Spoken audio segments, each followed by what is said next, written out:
The Honourable Mulder.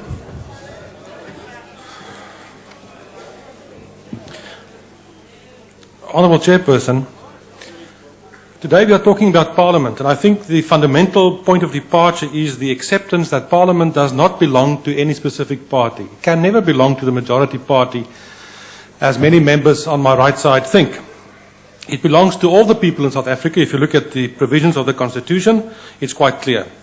I would like to start off with Section 1 of the Constitution, and members should remember that that section of the Constitution is entrenched with a 75% majority, in which it gives the underlying values of our Constitution. And it says quite clearly in 1D that our Constitution, our state is based on universal adult suffrage, a national common voters' roll, regular elections and multi-party system of democratic government.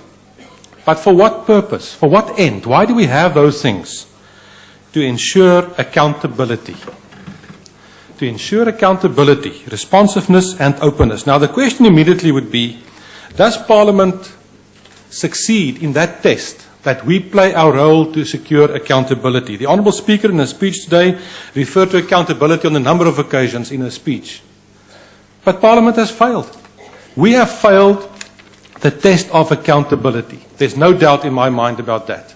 We saw what happened in the previous ad hoc committee of this Parliament. Later today we're going to set up another one. We're going to try to set up another one, and the end result will be exactly the same. We will once again fail in terms of accountability. Is any institution or any person out there supposed to take Parliament seriously in terms of accountability after the way that we've handled the whole Nkandla affair? No, nobody should take us seriously. Why should they? Parliament passed the buck. We asked the executive to investigate themselves. Don't we understand the basis or the basics of the whole question and the notion of Parliament in terms of accountability? We didn't do our jobs. Parliament didn't do so. The Honourable Chief Whip of the Opposition said, we will not allow the President to destroy Parliament. I agree with that.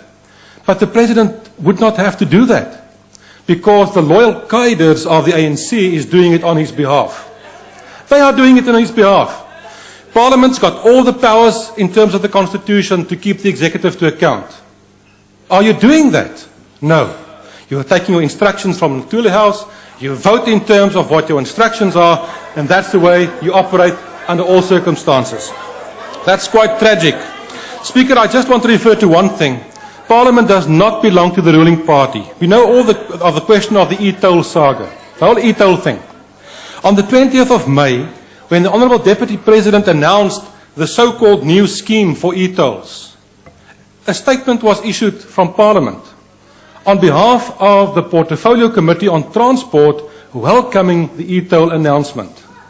That's not true. The Transport Committee didn't meet.